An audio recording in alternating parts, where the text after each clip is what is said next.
Bismillahirrahmanirrahim. Assalamualaikum warahmatullahi wabarakatuh. Alhamdulillahi rabbil alamin. Wabihi nasta'inu ala umuri dunya waddin. Wassalatu wassalamu ala ashrafil anbiya'i wal mursalin. Nabiyina Muhammadin wa ala alihi wa ashabihi wa man tabi'ahum bi ihsanin ila yaumiddin. Allahumma anfa'na bima 'allamtana wa 'allimna ma yanfa'una wa zidna 'ilma. Allahumma rahmataka narju fala takilna ila anfusina tarfata 'ain wa aslih lana syu'unana kullaha la ilaha illa ant. Rabbana taqabbal minna innaka antas sami'ul 'alim wa tub 'alaina innaka antat tawwabur rahim. Rabbi shrah li sadri wa yassir li amri wahlul 'uqdatam min lisani yafqahu qawli thumma amma ba'd. Faya ayyuhal ikhwah rahimani wa rahimakumullahu jami'an. Masih kajian kita membahas tentang usul ad-da'wah as-salafiyah, prinsip dasar dakwah salafiyah. Maksudnya apa aja yang menjadi prinsip bagi orang yang berdakwah dan menisbatkan dakwanya kepada dakwah salafiyah. Dan kita telah membahas bahwa pembahasan tentang manhajus salaf itu pembahasan yang sangat luas, bisa berkaitan dengan hadis-hadis yang menjelaskan tentang manhajus salaf, kemudian bisa membahas tentang khasais, keistimewaan manhajus salaf, dan juga bisa membahas tentang firaq, kelompok-kelompok yang tersesat dari jalan manhajus salaf. Itu semua masuk di dalam rangkaian pembahasan manhajus salaf. Dan di sini kita menggarisbawahi dan juga memberatkan tentang usul ad-da'wah salafiyah, prinsip dasar dakwah salafiyah. Karena seseorang ketika menuntut ilmu syar'i atau mengambil seorang ustadz yang membimbing dia di jalan Allah Azza wa Jalla, atau mengikuti satu kegiatan, ikut serta di dalam ta'awun kepada satu lembaga, agar dia mengetahui mana yang sesuai dengan dakwah salafiyah dan mana yang tidak sesuai dengan dakwah salafiyah, dia harus mengetahui usul, prinsip dasar dakwah salafiyah.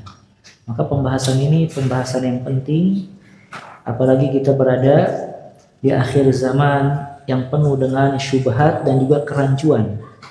Banyak orang-orang yang menisbatkan kepada salaf atau dakwah dia dinisbatkan kepada dakwah salafiyah, namun hakikatnya dia jauh dari jalur manhajus salaf, jauh dari tuntunan Al-Quran dan juga sunnah Nabi Sallallahu Alaihi Wasallam. Dan kemarin kita menjelaskan, sebelum kita masuk kepada pembahasan usul ad-da'wah salafiyah, kita akan menjelaskan beberapa muqaddimat, pembukaan yang mengantarkan kita agar lebih memahami tentang manhajus salaf. Kita telah membahas definisi as-salaf atau as-salafi, kemudian juga kita telah membahas aqwalul ulama atau hukum menisbatkan kepada salaf atau salafi, dan sekarang kita bahas keistimewaan manhajus salaf atau keistimewaan manhaj salafi.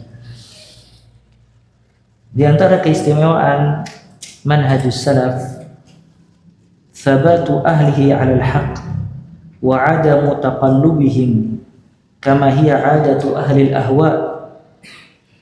Konsistennya manhajus salaf di dalam memegang kebenaran. Thabat, mereka konsisten dan eksis, istiqamah di dalam memegang hak atau di atas hak kebenaran. Wa adamu taqallubihim, dan mereka tidak berubah-ubah atau berpindah-pindah prinsipnya sebagaimana ahlul bid'ah. Ya, tidak berubah-ubah prinsipnya sebagaimana ahlul bid'ah. Hudzaifah bin Yaman radhiyallahu taala an, dan Hudzaifah termasuk sahabat yang banyak mengetahui tentang hadis-hadis fitnah. Sampai sebagian ulama mengumpulkan semua perkataan Hudzaifah yang berkaitan dengan fitnah. Karena Hudzaifah ibn Yaman radhiyallahu taala an, ketika manusia bertanya tentang kebaikan, beliau bertanya tentang keburukan agar tidak jatuh di dalam keburukan tersebut. Dengan itu beliau banyak mengetahui fitnah-fitnah yang terjadi di akhir zaman. Hingga Umar bin Khattab radhiyallahu taala an, kalau ingin mengetahui yang berkaitan dengan fitnah, beliau bertanya kepada Hudzaifah ibn Yaman radhiyallahu taala. Hudzaifah berkata, "Wa iyyaka wa talawun fid din." Jauhilah oleh kalian berpindah-pindah di dalam beragama. Maksudnya talawun berwarna-warni. Artinya tidak memiliki prinsip di atas kebenaran. Talawun fid din. Fa inna dinallahi wahidun. Sesungguhnya agama Allah itu wahid. Allah berfirman, "Wa anna hadza shirati mustaqiman." Sesungguhnya jalanku ini mustaqim, lurus. Fattabi'u, ikutilah jalan tersebut. Wala tattabi'u subul, dan janganlah kamu mengikuti subul. Lihat, hak digambarkan oleh Allah dengan satu jalan, sabil. Sedangkan kesesatan digambarkan oleh Allah dengan subul, dengan jalan yang sangat banyak.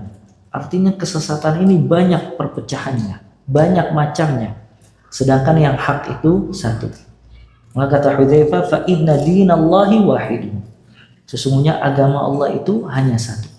Semua yang dijelaskan oleh Nabi SAW dan diikuti oleh para sahabat itu tidak ada yang berubah di setiap waktu, di setiap tempat, di setiap zaman. Semuanya sama.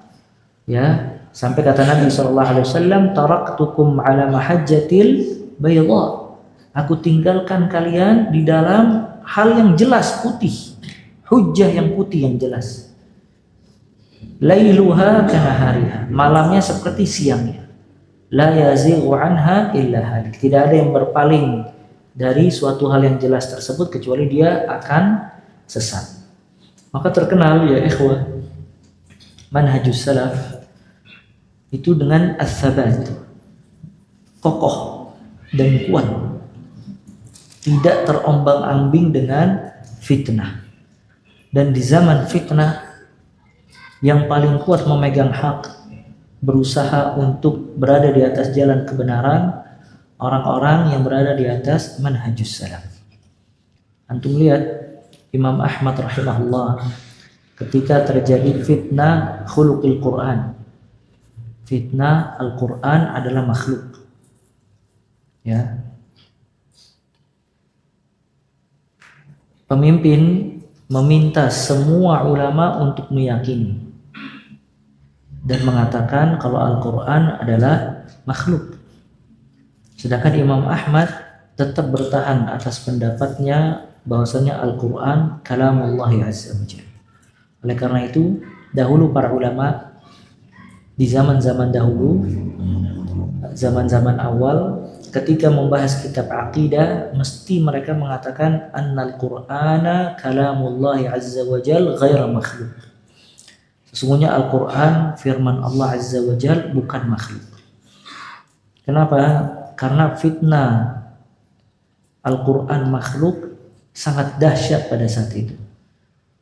Ya, sangat dahsyat pemikiran Jahmiyah. Maka setiap ulama mengatakan di dalam kitabnya kalau Al-Quran kalamullah bukan makhluk. Artinya mereka sabar, tetap dan kokoh. Ya. Sedangkan ahlul bidah talawun, berpindah-pindah, berpecah belah. Makanya Imam Ahmad ya sangat kuat pendapatnya hingga disiksa di penjara untuk tetap berada di atas akidah ahlus sunnah wal jamaah. Dan terus di setiap zaman seperti itu. Maka terkenal orang-orang yang menisbatkan diri kepada manhajus salaf, dia memiliki sabat, yang memiliki eksis, kekuatan, ketetapan kokoh di atas kebenaran. Ya, al-haq la yu'raf birrijal. Kebenaran itu tidak dikenal oleh atau tidak dinisbatkan kepada orang, tapi orang dinilai dari kebenarannya. Maka kalau seseorang menisbatkan dirinya kepada manhajus salaf, harusnya dia memiliki as-sabat, ketetapan. Jadi jangan ketika ada praktek-praktek bid'ah, ada perasaan tidak enak, akhirnya dia ikut-ikutan. Ya, atau mungkin ketika ada kegiatan-kegiatan yang tidak sesuai dengan jalur Ahlus Sunnah wal Jamaah, dia mengikutinya. Ya, maka ini keluar dari manhajus salaf. Sedangkan manhajus salaf terkenal dengan as-sabat, kokoh dia. Karena dia selalu mengutamakan al-haq. Al-haq ahaq ayyuqal, al-haq ahaq ayyuttaba'. Kebenaran itu yang paling berhak untuk dikatakan, kebenaran itu yang paling berhak untuk diikuti.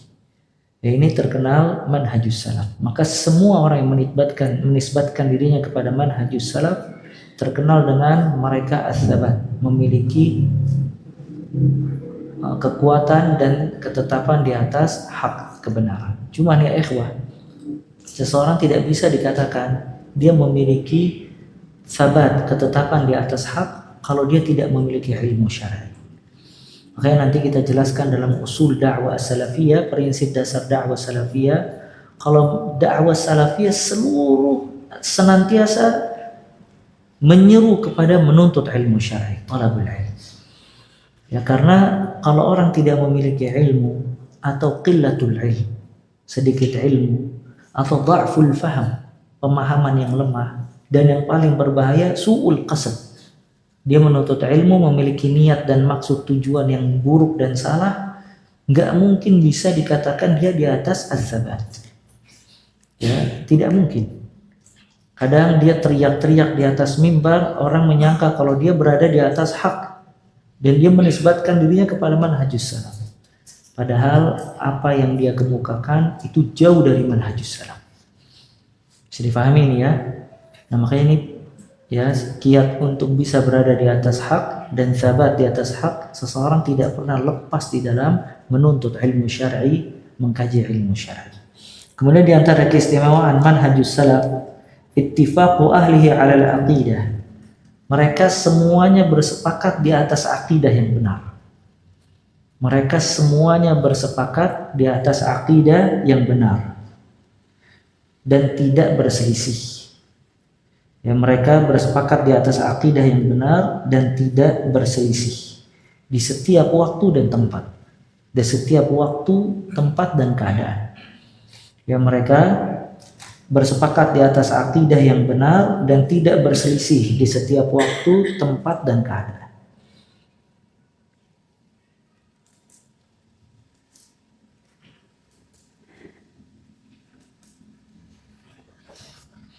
Nah, ini juga poin yang penting.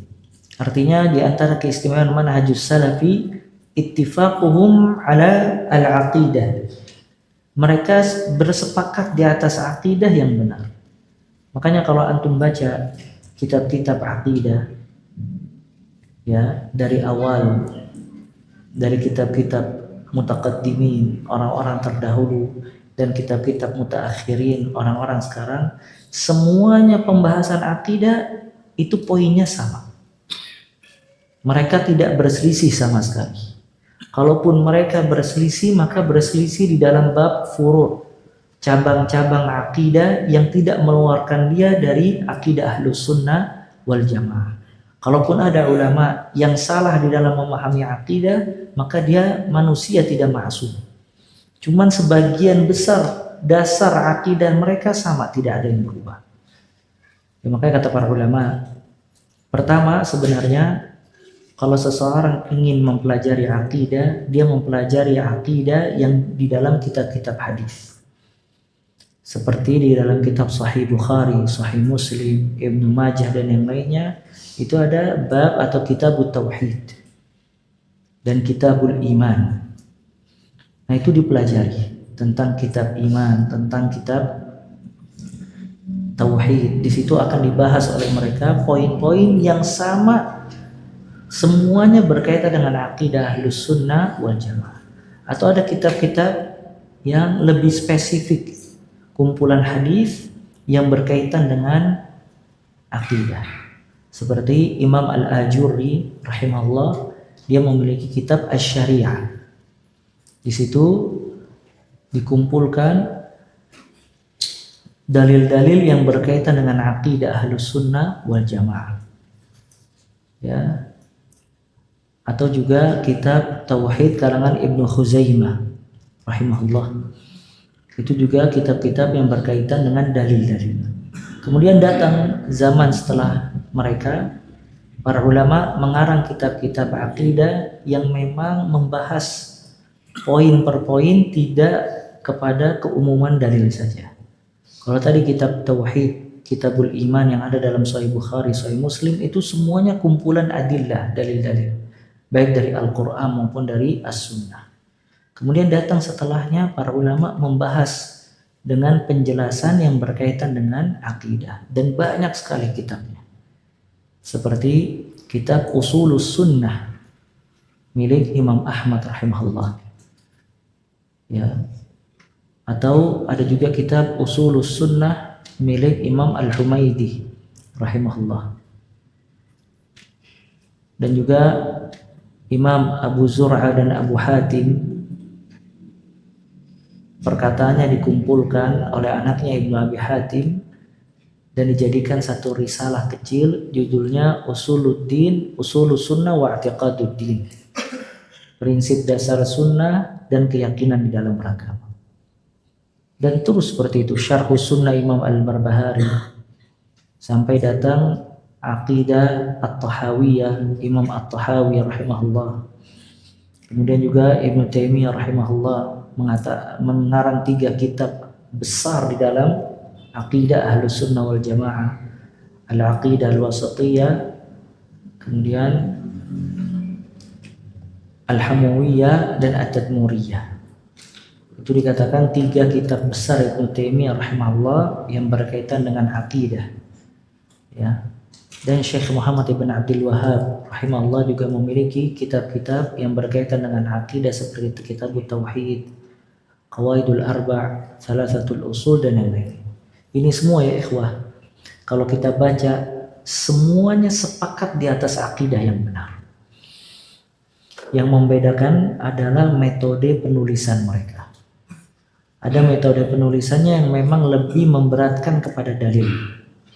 Ada yang memang lebih memberatkan kepada poin-poin penting seputar akidah. Ya, dan ada yang lebih memberatkan kepada tauhid. Ada yang lebih memberatkan kepada arkanul iman dan seterusnya. Maka semua Ahlus Sunnah wal Jamaah, ulamanya ketika mengarang kitab akidah ittifaq, mereka bersepakat di atas akidah Ahlus Sunnah wal Jamaah yang benar. Ya, cuman perbedaan mereka di dalam metode penulisan. Kata Syekh Ibrahim hafizahullah, zaman sekarang keistimewaannya dia metode penulisannya lebih sistematis. Maka mudah difahami dan dicerna oleh pembacanya. Poin-poinnya, dalil-dalilnya, penjelasannya, dan yang lainnya. Sedangkan kutubus salaf, kitab-kitab salaf, itu terkenal dengan nukul. Banyaknya dalil, ya, kumpulan-kumpulan dalil dari Al-Quran, hadis, dan aqwalul ulama atau aqwalus salaf. Ya, makanya ketika mempelajari kutubus salaf, di situ pentingnya seseorang memiliki seorang guru yang mengajarkan mereka tentang kitab-kitab tersebut. Maka nggak bisa seseorang misalnya membaca Kitabul Iman yang ada di dalam Sahihul Bukhari tanpa penjelasan sama sekali. Karena dia tidak akan tahu apa maksud dari bab-bab yang diinginkan oleh Imam Bukhari ketika ditulis dalam kitab tersebut. Ya, begitu juga kitab-kitab yang lain. Al-muhim, kitab-kitab tersebut semuanya intinya sama, yaitu membahas akidah Ahlus Sunnah wal Jamaah. Maka mereka semuanya sepakat dari satu zaman ke zaman yang lain hingga saat ini, semuanya pembahasannya sama, yaitu berkaitan dengan akidah Ahlus Sunnah wal Jamaah dan juga poin-poinnya.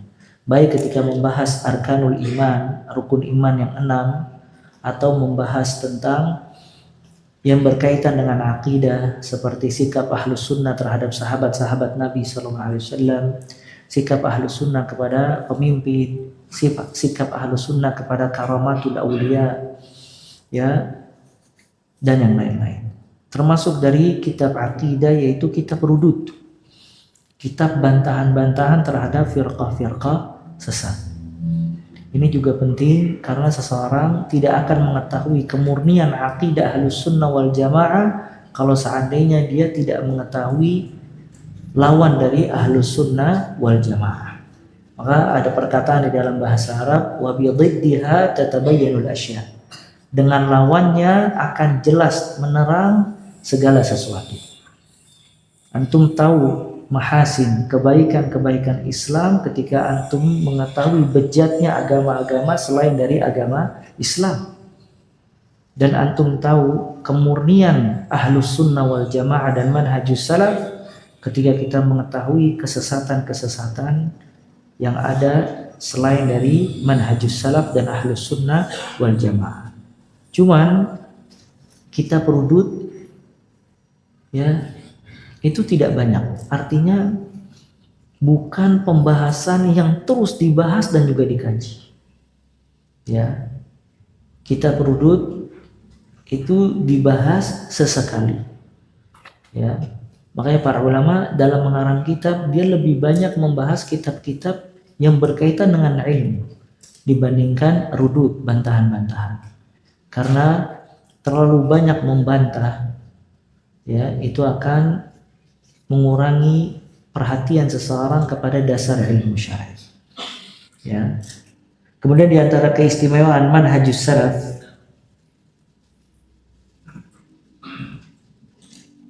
wasatiyatuhum bainal firaq ad-dhalah. Mereka selalu berada di tengah-tengah antara kelompok-kelompok yang sesat. Mereka selalu berada di tengah-tengah di antara kelompok-kelompok yang sesat. Wasatiyah, ya, berada di tengah-tengah. Jadi tidak ada ghulu, tidak ada ifrat, tidak ada tafrid. Tidak berlebihan dan juga tidak meremehkan. Itu aqidah Ahlus Sunnah wal Jamaah. Kata Ibnu Taimiyah rahimahullah, Ahlus Sunnah wasatun fin nihal kama anna millatal Islam wasatun fil milal. Ahlus Sunnah dia di tengah-tengah di antara kelompok-kelompok yang lain, sebagaimana agama Islam dia berada di tengah-tengah di antara agama-agama yang lain. Ya, Islam terkenal dengan wasat, berada di tengah-tengah. Makanya di antara keistimewaan agama Islam adalah wasatiyah. Nah, begitu juga Ahlus Sunnah atau manhajus salaf. Dia terkenal dengan wasat. Ahlul kitab, mereka semuanya salah kaprah di dalam menyikapi Nabi Isa alaihissalam. Yahudi, mereka mengatakan kalau Nabi Isa siapa? Anak hasil zina. Lihat Yahud mengatakan Isa anak hasil zina, anak haram. Sedangkan Nasara kebalikannya, mengatakan kalau Isa anak Tuhan. Maka bagaimana Islam menyikapi Nabi Isa alaihissalam? Islam menyikapi Nabi Isa alaihissalam sebagaimana sabda Nabi sallallahu alaihi wasallam, wa anna Isa abdullahi wa rasuluh wa kalimatuhu alqaha ila Maryam wa ruhum min. Sesungguhnya Nabi Isa hamba Allah dan juga utusannya.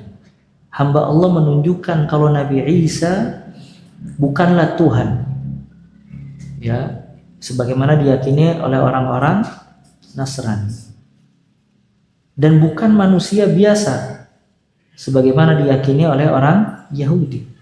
Sedangkan dia Rasul, utusan Allah Azza wa Jalla. Nah, bagaimana sikapnya Islam tentang Nabi Isa alaihissalam yang lahir tanpa seorang ayah? Maka kata Nabi SAW, wa kalimatuhu alqaha ila Maryam wa ruhum min. Dan kalimat Allah yang Allah tetapkan kepada Maryam ibunya Isa alaihissalam dan juga ruhnya. Apa kalimat Allah maksudnya? Kun fayakun. Ya, makanya Ahlus Sunnah berada di tengah-tengah di dalam aqidah. Dia tidak meyakini sebagaimana keyakinan Nasrani, dan dia tidak meyakini sebagaimana keyakinan Yahudi. Dalam semua hal, ya. Hatta di dalam para nabi, ya subhanallah, ahlul kitab meyakini kalau nabi itu tidak ma'sum. Ma'sum maksudnya apa ya, ikhwah? Terjaga dari dosa-dosa besar. Nah, maka ahlul kitab meyakini kalau para nabi itu tidak ma'sum. Makanya antum lihat mereka membuat film-film tentang nabi mereka, yang di situ lebih dekat kepada penghinaan dibandingkan pengagungan. Dan juga mereka mengatakan dalam kitab-kitab mereka, ya, ada salah seorang ulama namanya Abdul Qadir Syaibatul Hamad. Dia mengarang kitab Qasasul Anbiya, kisah-kisah nabi. Di situ dia nukil beberapa kisah tentang nabi-nabi yang ada pada Bani Israel. Bani Israel menceritakan tentang nabi dengan perkataan yang nista. Ya, seperti mereka mengatakan kalau Nabi Lut alaihissalam ketika keluar dari kampungnya membawa putri-putrinya, Nabi Lut berteduh di dalam satu gua, kemudian minum khamar, dan ketika mabuk mencabuli kedua putrinya.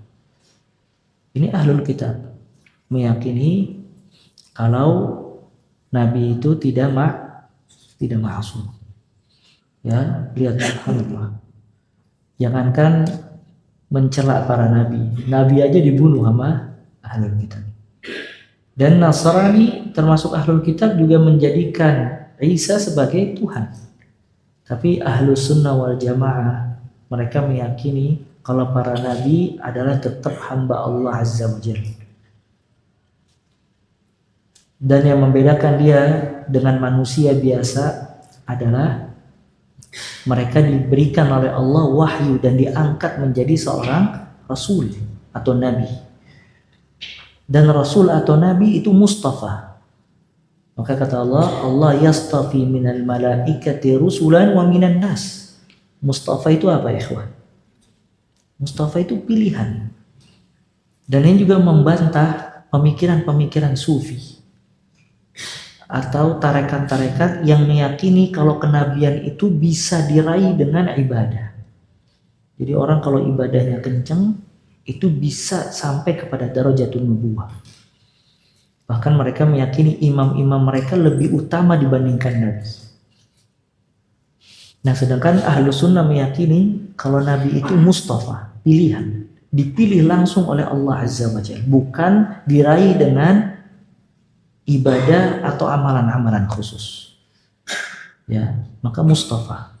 Cuman dia yang membedakan nabi dengan manusia biasa, dia diberikan oleh Allah wahyu.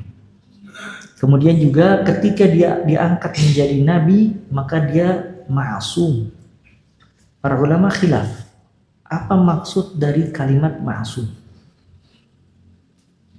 Ya, sebagian mengatakan kalau ma'sum itu terjaga dari dosa-dosa besar. Namun masih ada kegelinciran selain dari dosa-dosa besar seperti kesalahan atau yang lainnya. Tapi ketika dia berbuat salah dan tergelincir, langsung ditegur oleh Allah Azza wa Jalla. Itu maksud dari kalimat ma'sum. Nah, ini lihat, Islam selalu berada di tengah-tengah di antara semua firaq, kelompok-kelompok yang sesat. Sampai bab ibadah. Bab ibadah, antum lihat, selain dari agama Islam, antara peremehan dan juga antara berlebihan di dalam ibadah. Yahudi tidak perhatian dengan ibadah sama sekali, menghalalkan semuanya. Sedangkan Nasrani berlebihan di dalam ibadah, sampai sebagian orang yang fokus beribadah itu hanya berdiam diri di gereja, tidak banyak berinteraksi dengan manusia, sampai menghalangi dia dari menikah dan bergaul. Makanya rahib, biarawati, pastor dan yang lainnya, kadang sebagian itu tidak menikah, kadang sebagian dikebiri. Maka Islam melarang hal tersebut. Ya, maka Islam profesional, membagi semua hal hak-haknya. Ya, makanya lihat ada 3 orang datang kepada keluarga Nabi Muhammad SAW, menanyakan tentang ibadah Nabi Muhammad SAW. Akhirnya ketika mereka mengetahui tentang ibadah Nabi SAW, taqalluha, mereka menganggap sepele atau kecil diri mereka. Maka yang satu mengatakan, usolli wala anam, aku akan sholat malam terus menerus dan aku tidak akan tidur. Yang kedua ngomong, asum wala uftir, aku akan puasa terus menerus dan tidak akan berbuka. Maksudnya apa? Maksudnya tidak ada hari kecuali dia pasti puasa. Sedangkan puasa yang paling tinggi, puasa Daud, itu sehari puasa, sehari tidak puasa. Nah, dia puasa terus. Yang orang ketiga mengatakan, aku akan ibadah wala atazawwajun nisa, aku tidak akan menikahi perempuan sama sekali. Sampai informasi tersebut kepada Nabi SAW. Maka Nabi berkata kepada 3 orang sahabat tadi, antumul ladzina qultum kadza wa kadza, kalian mengatakan ini dan itu? Kata mereka, iya. Maka kata Nabi SAW, ala inni akhsyakum lillah wa atqakum, ketahuilah aku orang yang paling takut di antara kalian dan paling bertakwa.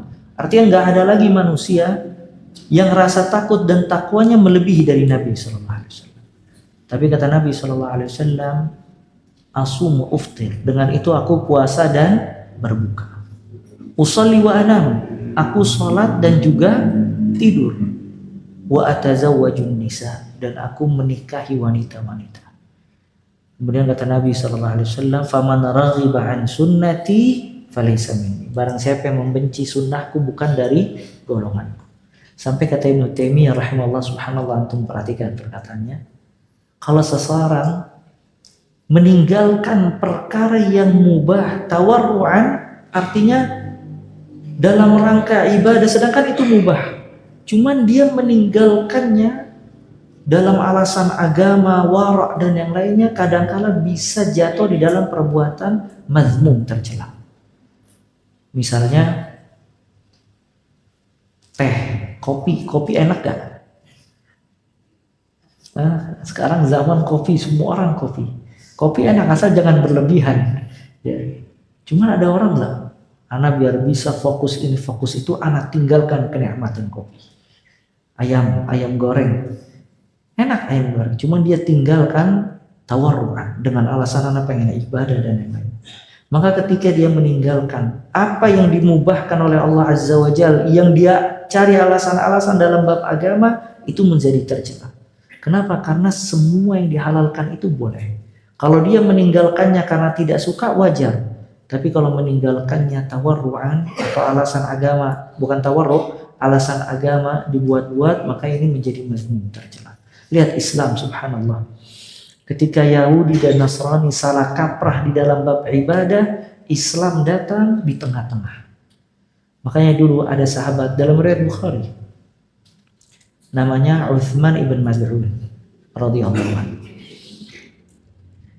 Sa'ad ibn Abi Waqqas radhiyallahu ta'ala menceritakan kalau Uthman ibn Maz'un itu meminta izin kepada Nabi Muhammad SAW, ingin fokus ibadah, tidak menikah. Ingin fokus ibadah, tidak menikah. Dalam bahasa Arab, tabattul. Ya, tabattul itu fokus ibadah dan menjauhi wanita. Dan subhanallah, antum lihat sekarang beberapa tarekat sufiyah, ya, mereka menjauhi wanita dalam rangka ibadah kepada Allah Azza wa Jalla.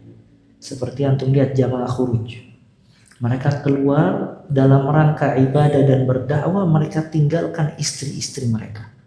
Dan mereka melakukan itu ibadah apa tidak? Keyakinannya ibadah taqwa. Ini Uthman ibn Maz'un meminta izin kepada Nabi SAW, ingin tabattul. Dan sahabat mahruf, sahabat itu waktunya habis buat ibadah, nuntut ilmu dan jihad di jalan Allah Azza wa Jalla. Maka karena habis waktunya dalam rangka hal tersebut, dia minta izin untuk tabattul. sampai informasi tersebut kepada Nabi SAW, maka dilarang oleh Nabi SAW. Maka disebutkan naha Rasul SAW anit tabattul. Nabi SAW melarang dari perbuatan tabattul. Nah, Sa'ad ibn Abi Waqqas radhiyallahu ta'ala an yang meriwayatkan kisah ini, kata Sa'ad, "Lau adzina li Utsman lakhtasayna." Subhanallah. Kalau seandainya Nabi SAW mengizinkan buat Utsman untuk tabattul, fokus ibadah tidak menikah, kita akan kebiri kemaluan kita. Artinya dia kebiri untuk fokus ibadah kepada Allah. Tapi lihat, Islam menempatkan segala sesuatu pada tempatnya. Makanya Islam ini memiliki banyak mahasin, kebaikan-kebaikan. Ya, dan Islam ini mudah. Dan Islam ini sempurna dan menyempurnakan semua yang ada yang dibutuhkan oleh pengikutnya. Makanya kalau orang berlebihan di dalam agama Islam, dia akan dikalahkan oleh agama. Ya, nah ini lihat sebagai sedikit contoh. Ya, wasatiyah. Dan pembahasan wasatiyah ini pembahasan manhajus salaf. Nah itu Islam. Sebagaimana Islam di tengah-tengah di antara semua milal, semua agama-agama yang lain. Subhanallah, Ahlus Sunnah wal Jamaah juga di tengah-tengah. Di antara semua firaq, semua kelompok sesat. Wasatiyah Ahlus Sunnah wal Jamaah. Dalam semua bab, katakanlah dalam bab asma was sifat, Ahlus Sunnah di tengah-tengah. Tidak menyamakan Allah dengan makhluk dan tidak mentakwil sifat Allah Azza wa Jalla. Dia mengatakan kalau Allah memiliki wajah, tapi wajah Allah tidak sama dengan wajah makhluk. Allah maha sempurna, tidak sama dengan makhluk. Datang kelompok yang lain mengatakan kalau wajah Allah mirip dengan wajah makhluk. Datang kelompok lain bilang enggak, wajah maksudnya adalah keutamaan atau kemuliaan. Ya, maka dua kelompok ini kutub utara, kutub selatan. Maka Ahlus Sunnah di tengah-tengah, subhanallah. Ya, di tengah-tengah dalam agama. Sahabat antum lihat.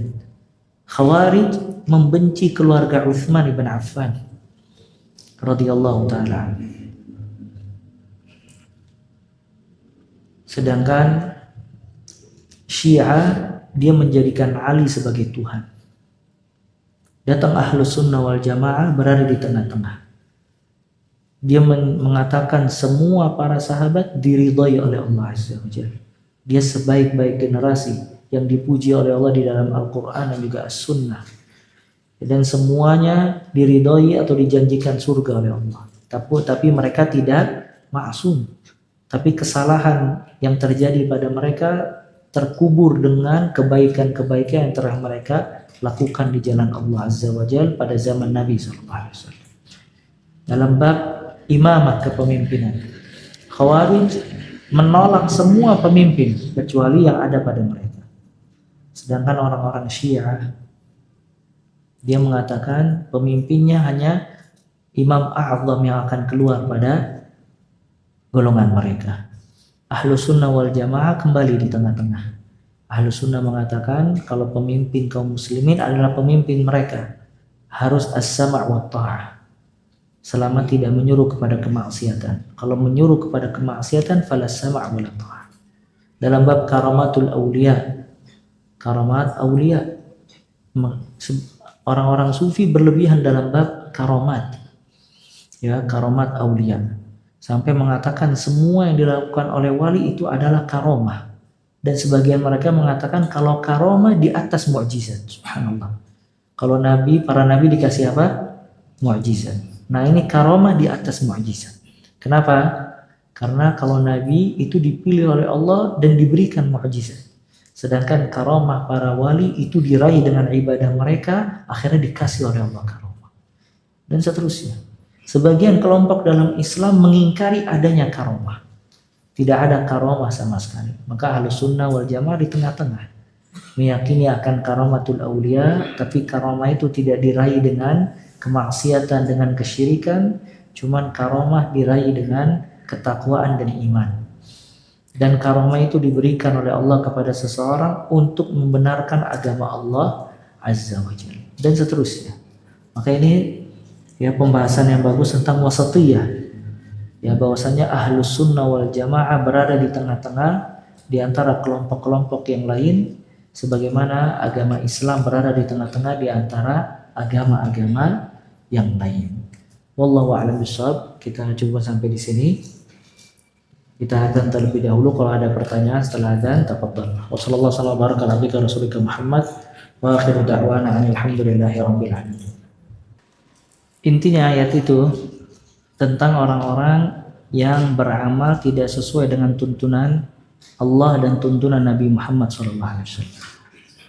Apakah mereka berbuat syirik kepada Allah Azza wa Jal, atau mereka berbuat bid'ah di dalam beramal, atau mereka beramal alal jahal, di atas kebodohan. Maka semuanya itu bisa masuk di dalam ayat tadi. Dan di dalam Al-Quran Allah Ta'ala menjelaskan dalam beberapa ayat tentang orang-orang yang ditolak amalannya oleh Allah Azza wa Jalla. Sampai kata Ibnu Rajab rahimahullah, ya, ayat yang paling dikhawatiri oleh kaum salaf itu ayat yang semacam itu, yaitu dalam surat Az-Zumar, wa badalahum ma lam yakunu yahtasibun. Diperlihatkan oleh mereka hal-hal yang mereka belum menyangka sebelumnya. Wa bada lahum sayyi'atu ma 'amilu, dan diperlihatkan kepada mereka ternyata amalan-amalan mereka itu semuanya keburukan. Maka ayat ini, kata Ibnu Rajab dalam salah satu risalahnya, itu ayat yang paling dikhawatirkan oleh kaum salaf. Kenapa? Mereka menyangka kalau amalan mereka itu membawa mereka kepada rahmat dan keridhaan Allah Azza wa Jal. Ternyata amalannya dirubah oleh Allah menjadi sayyiat, keburukan. Ya, makanya sebagian salaf berkata, "Lau alimtu anna Allah taqabbala minni sujudan wahidan latamannaitu al-maut." Kalau seandainya aku tahu Allah Ta'ala menerima dariku satu sujud saja, aku berharap kepada Allah wafat. Karena dia tahu ada sedikit modal untuk berjumpa kepada Allah Azza wa Jalla. Dahulu kaum salaf, sebagian mereka minta sama Allah kematian. Ya, karena mereka selain mengkhawatirkan dirinya atas fitnah, dan selain mereka syauq, memiliki kerinduan yang besar kepada Allah Azza wa Jalla, mereka merasa kalau amalan mereka ini sudah sesuai dengan Al-Quran dan juga As-Sunnah, walaupun sedikit yang mengamalkannya. Nah, cuman ayat-ayat ini memberikan pelajaran kepada kita kalau seorang hamba di dalam beribadah itu harus ada yang namanya khauf, rasa takut. Kata Imam Al-Hasan Al-Basri rahimahullah, al-mu'min, seorang mukmin itu yajma' baina amrayn. Orang mukmin itu mengumpulkan dua hal. Mengumpulkan beramal saleh dan juga rasa takut amalnya ditolak oleh Allah Azza wa Jalla. Sedangkan orang munafik, dia melakukan dua hal. Mereka berbuat nifak, kemunafikan, dan merasa aman dari tipu daya Allah Azza wa Jalla. Makanya Allah tidak menginginkan dari seorang hamba dia beramal tapi hatinya merasa aman dengan amalannya. Cuman terus dimasuki ke dalam hatinya rasa takut agar dia menjaga kualitas amal dan tidak rusak amalannya. Oleh karena itu, seseorang juga harus belajar tentang mubtilatul a'mal, pembatal-pembatal amalan. Artinya amalan yang dikerjakan oleh seseorang itu bisa batal dan gugur dan bisa ditolak oleh Allah Azza wa Jalla. Banyak sebabnya. Di antaranya yang pertama syirik dengan berbagai macamnya. Kalau syirik besar itu menggugurkan semua amalan. Sehebat apapun amalan dia, kalau dia berbuat syirik maka gugur semua amalannya. Lain asyrakta la yahbatanna 'amaluk. Kalau engkau berbuat syirik maka akan gugur semua amalan kamu. Begitu juga syirik kecil. Syirik kecil itu bisa mengurangi kualitas amal atau bahkan menggugurkan amalan tadi. Ya, makanya ini bahaya banget syirik. Sebagaimana dikatakan, yuqalil mura'i fala tat'ab. Katakanlah kepada orang-orang yang berbuat riya, jangan capek beramal. Karena kamu riya, ujung-ujungnya akan ditolak oleh Allah Azza wa Jalla. Ya. Dan di antara pembatal amal itu bid'ah. Jatuh di dalam kebid'ahan. Kata Nabi SAW, man amila amalan laisa alaihi amruna fahuwa raddun. Barang siapa yang mengamalkan satu amalan tidak sesuai dengan petunjuk kami, tertolak amalannya. Kemudian di antara pembatal amal itu al-jahal, kebodohan. Seseorang beramal tapi dilandasi dengan kebodohan. Artinya dia sholat dengan kebodohan, dia wudhu dengan kebodohan. Anda pernah nemuin orang zakat mal bertahun-tahun lamanya. Zakat mal, subhanallah, dia mengeluarkan zakat tiap bulan. Dan dia baru mengetahui kesalahan dia berzakat setelah 3 tahun. Berapa bulan tuh dia keluar? 12 kali 3 ya. Subhanallah. Ya, dia ngeluarin zakat salah. Dia tanya, Ustadz, Ana ngeluarin zakat tiap bulan. Maka Ana bilang nggak ada zakat mal tiap bulan. Yang ada sedekah atau infak ya tiap bulan. Tapi zakat mal tiap bulan itu salah. Pertama, tidak sesuai dengan tuntunan Nabi SAW. Terus yang kedua, tidak menggugurkan kewajiban zakat Anda kalau Anda mengeluarkan zakat tiap bulan. Maka dia rugi. Tapi subhanallah, taufik dari Allah Azza wa Jalla, dia dikasih oleh Allah kesempatan untuk memahami tentang zakat dan berubah. Ya. Nah, ini zakat. Begitu juga amalan-amalan yang lain. Sebagian orang misalnya salat tidak sesuai dengan tuntunan Nabi SAW, wudu dan yang lainnya. Seperti sebagian anak temukan di atas pesawat. Di atas pesawat itu tidak ada tayamum kecuali kalau benar-benar terpaksa. Dan itu fatwa ulama. Karena wujudul ma, adanya air di atas pesawat. Yang kedua, tidak adanya debu di kursi yang ada di pesawat. Maka Anda pernah lihat satu orang dari kejauhan, dia udah tayamum di pesawat. Subhanallah, tayamumnya percis seperti wudhu. Tayamum itu cuma 2 anggota badan, apa tangan dan wajah. Dia semuanya kayak wudhu percis. Lihat subhanallah, ya, dia menginginkan kebaikan tapi tidak tepat sasaran. Kata Ibn Mas'ud radhiyallahu taala an, kam min muridil khair la yusib. Berapa banyak orang yang menginginkan kebaikan tapi tidak mendapatkan kebaikan tersebut. Karena juga pernah menemukan orang di pesawat di satu tempat duduk bareng-bareng gitu, sholat berjamaah. Nanti yang satunya qomat azan, qomat ada imam di sebelah mana, nanti semuanya ikut gerakan dan lain-lain. Maka ini semuanya al-jahl, kebodohan. Dan ini termasuk dari mubtilat al-a'mal, pembatal-pembatal amalan.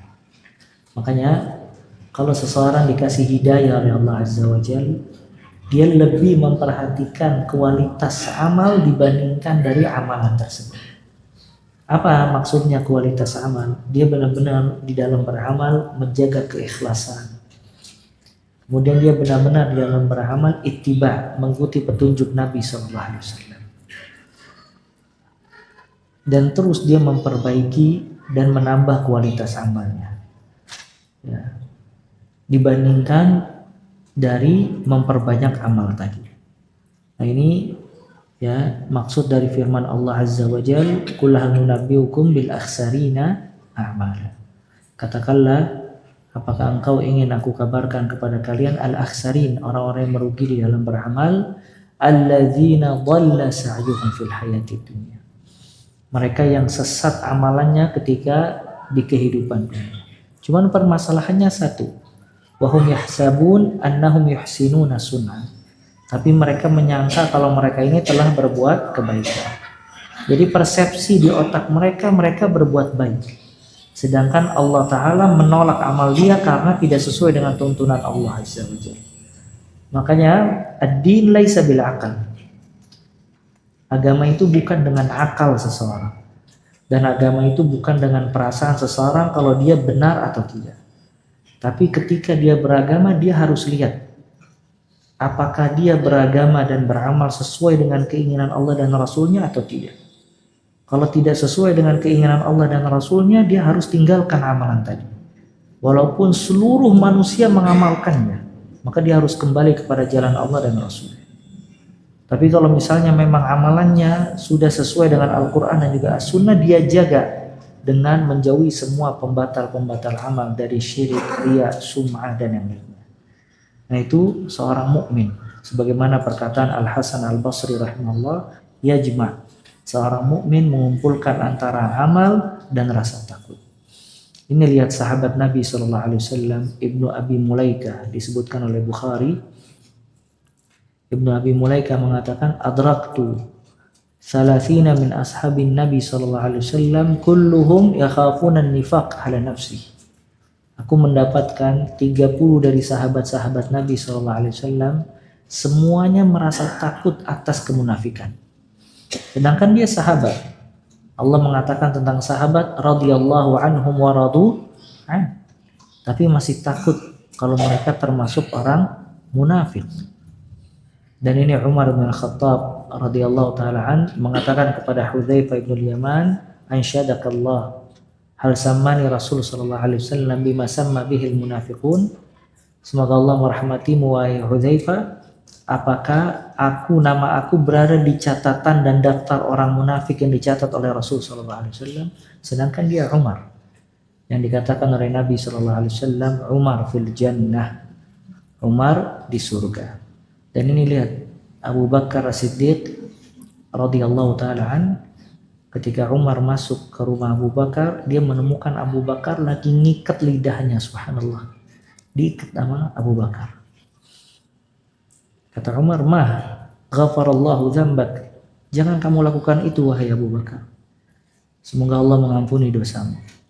Kata Abu Bakar, hadzal ladzi awradani al-mawarid, ini lisanku ini yang paling banyak menjerumuskan aku ke dalam dosa dan perbuatan-perbuatan jahat. Kalau itu orang-orang hebat yang dipuji langsung oleh Allah, dipuji langsung oleh Nabi SAW, yakhaf ala anfusihim, mereka takut atas diri mereka dari lisannya, ibadahnya dan yang lainnya, maka bagaimana selain dari sahabat-sahabat Nabi Muhammad sallallahu alaihi wasallam. Nah, maka harus dijaga amal ini dan terus minta sama Allah Azza wa Jal agar Allah menerima amal ibadah kita. Ya. Bagaimana doa yang diajarkan, Rabbana taqabbal minna innaka antas sami'ul alim wa tub alaina innaka antat tawwabur rahim.